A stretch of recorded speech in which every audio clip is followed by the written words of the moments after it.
Hello everyone, welcome to the channel. I am Shanti, and in this video I will be giving my breakdown of Inmate to Roommate featuring Analisa, Vada and Mark, episode 5. Now, in the last episode, things kind of ended on a bad note. Mark had made a big scene and a big old deal about being sick and needing to go to the hospital. And when he was confronted about it by Analisa, he refused to answer questions. He didn't want to answer any questions. And he later revealed that he wasn't actually seen. He said he went to the hospital, but they told him to come back or something like that. So he was pretty much faking the whole thing, I believe. And the episode ended with them kind of going back and forth. They could not agree on the rules of the household. And, Analisa was trying to tell Mark about how disrespectful he is being. And Vada was kind of caught in the middle of everything. He's trying to keep the peace as best as he can. So now let's just hop on into episode 5. So Mark has been out of prison and living with Analisa and Vada for 2 weeks now. Analisa says that he has been disrespectful and ungrateful, but the past few days have been very peaceful. And Vada says that he is actually surprised. They are outside in their backyard doing some yard work, and Vada calls for Mark to come down and join them so that they can have a conversation about him getting a job. Mark comes outside and he has a seat. Then Analisa goes on to tell him that she has a friend who owns a construction company and he could use some help. Mark wants to know how much he's going to be making. He wants to know if it's minimum wage or not. And Analisa says that would be something that she needs to discuss with him. She also gave him another option to hook up with the Urban League, and they help inmates adjust to life after prison. And they can assist him with things like helping him get his license. She asked him if he would be interested in any of those things, and he said whatever is going to help him get his license. To my surprise, Mark didn't complain or give any backlash or anything like that. The previews from last week, when we saw the previews for this show last week, they made it seem as though Mark was like, I don't know. Anyway. So, but to my surprise, he wasn't complaining. He was just like, okay, let's do this. He seemed like he was ready to get a job. Mark told producers that they are trying to hook him up with the job, but he would rather not learn anything about a 9-to-5. However, he wants some money. You know what, Mark? That's a lot of us out here. That pretty much sums up a lot of us. I don't care to know anything about my 9-to-5. Screw it. I hate it. But I need the money. And I take that back. I do not hate my job, but I would rather not have a 9-to-5, right? Analisa asks Mark if he ever had a job before, and he looks at her and he says, yeah. And he told them that he used to be a street pharmacist. They all laugh, and Mark jokingly says, are you judging my profession? That was funny. See, I don't know what is going on. Like, who is this guy? He was not like this in the previous episodes. What is this, 5? Yeah, the previous 4 episodes, he was completely the opposite. He's cracking jokes now. He's agreeable. Anyway, but the episode is just getting started, so let's continue. Analisa said that they are dealing with a grown man who has a 13-year-old mindset.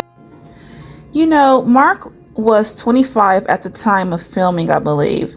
And he had just done almost 8 years in prison.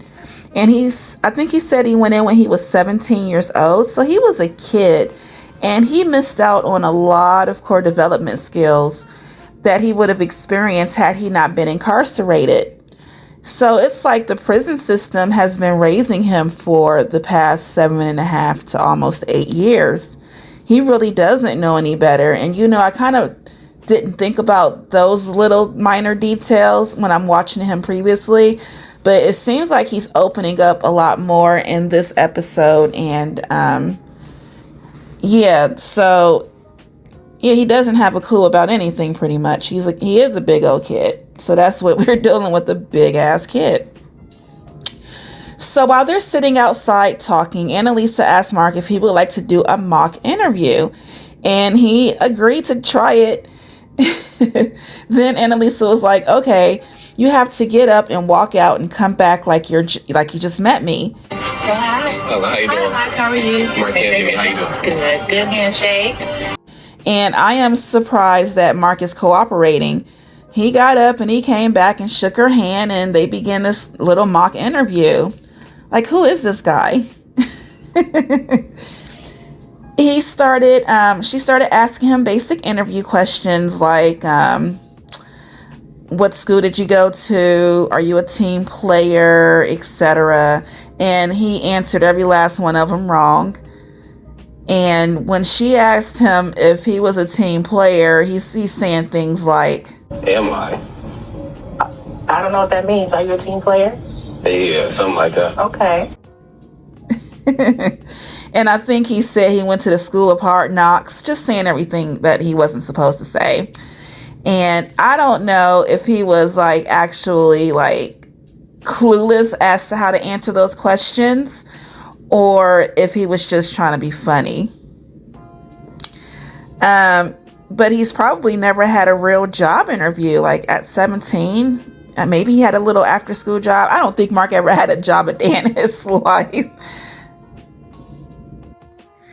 Analisa doesn't think that Mark is capable of working in a team environment right now.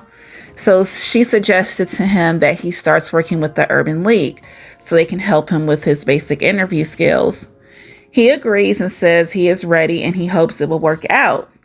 Vada told Mark that he has been praying for him, and Analisa says she has been praying for his smart mouth. And he laughed and said, I know that's right. I've been praying for you. Pray for your smart mouth.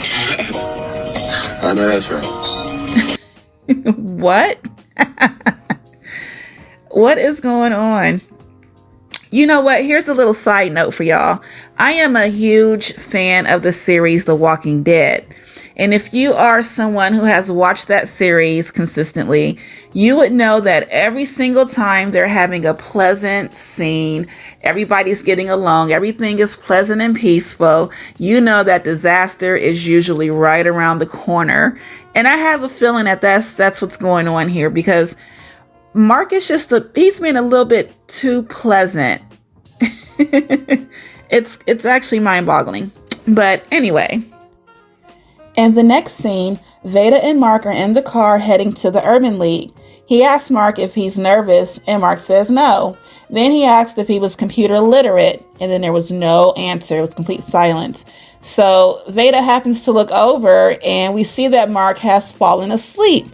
And he's in a deep sleep at that. He's really knocked out. Vada had to nudge him to wake him up. Vada told producers that the Urban League is willing to sit down with Mark and see how they can assist him with basic life skills. Mark told producers that he feels like this is going to be a waste of time and he can care less. He said it will probably be another bogus interview that won't add up to anything. He said his roommates, Analisa and Vada, have been telling him that they have a lot to offer, but ever since he's been out, nothing has been offered. Mark sounds like he has been on maybe some interviews before, or he's been trying and nothing has worked out so far. That's what it's sounding like to me. And he seems like he's kind of disappointed, but he's only been out for 2 weeks. So it's not like he's been searching for jobs for a very long time. He's literally only been out for 2 weeks. But anyway, so he goes inside the building and there's a guy named Josh that comes out to greet Mark with a firm handshake, and he introduces himself. And then Mark introduced himself as Mark Anthony. Josh is a participant navigator at the Urban League, and he is going to explain to Mark how the program works. But before getting into all that, he told Mark that he knows a little bit about him, but he wants Mark to tell him a little bit more about himself. So Mark goes on to tell him that he's been incarcerated for almost 8 years. And Josh reveals that he can relate to Mark because he also did time when he was young. He told Mark that he went to prison at the age of 18 and he was locked up until the age of 27. And he said once he got out, he never went back. and Josh is in his 40s now. It's good to see Mark talking to someone that can not only relate to him, but Mark can see how he can still be successful and change his life after prison. There is life after prison, and he can be successful. Now he has an example of that. Josh goes on to let Mark know that he understands and he can relate to him because he was in the exact same situation before. He understands the barriers that Mark has to deal with. Mark goes on to reveal that there are hella barriers, and he basically doesn't know how to do anything. He said he went in when he was a kid, and now as an adult, he doesn't know a lot about anything.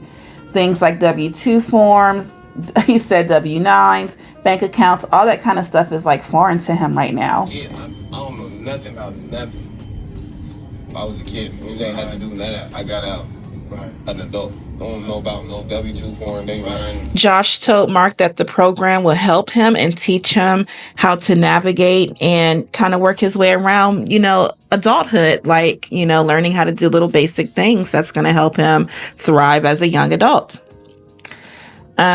And this, I think, is so nice that there are programs like this that are available to help those who need to learn basic life skills, or sometimes you might need to brush up on your skills. You just never know, but it's good to know that those resources are there and available to those who want it. Mark told producers that it's good to have someone like Josh in his corner, someone who can relate to him and understand his struggles.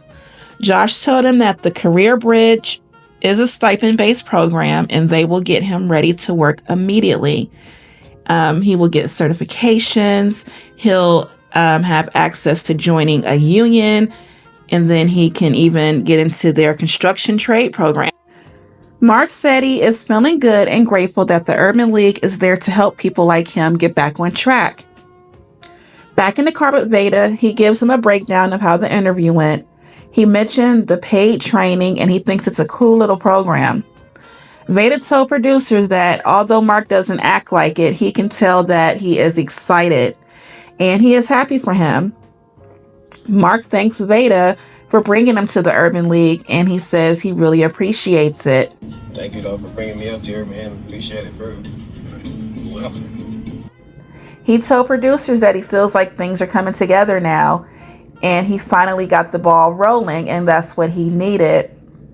Vada let Mark know that he understands how this whole situation has been overwhelming for him. Although Mark might not say much, Vada can see it and he understands. This whole situation is pretty overwhelming. You don't have to say nothing, but I know. And that's how their scene ends in episode 5. We definitely saw a different side to Mark today, or in this episode. He is cooperating. He's showing gratitude. He's being respectable. He's cracking jokes. And he's open to, this career thing or learning new skills and working with the Urban League. So that's a huge plus. Up until now, he has been so combative and, he just wasn't cooperating. I like the fact that he's excited about working. It looks like he has found a new mentor, and things are looking up for Mark. And Vada and Analisa seem pleased right now. But I have to admit, Mark's sudden change of behavior caught me off guard, and I'm not really sure what to think. I feel like I just shouldn't get too excited because I feel like, the way this storyline is, they're like it's like a roller coaster. Like, okay, so they're cool right now, but I bet something crazy is going to happen next week. So we'll see. So I'm going to hold my, judgment or whatever until I see the full season. So what did you guys think about Mark in this episode? He was certainly more likable, and he was more agreeable, and he was just a more pleasant person, certainly different than what we've been seeing so far. Do you think that Mark is on a path to becoming a better person from this point on, or do you think this is some kind of ploy to manipulate them in some kind of weird way?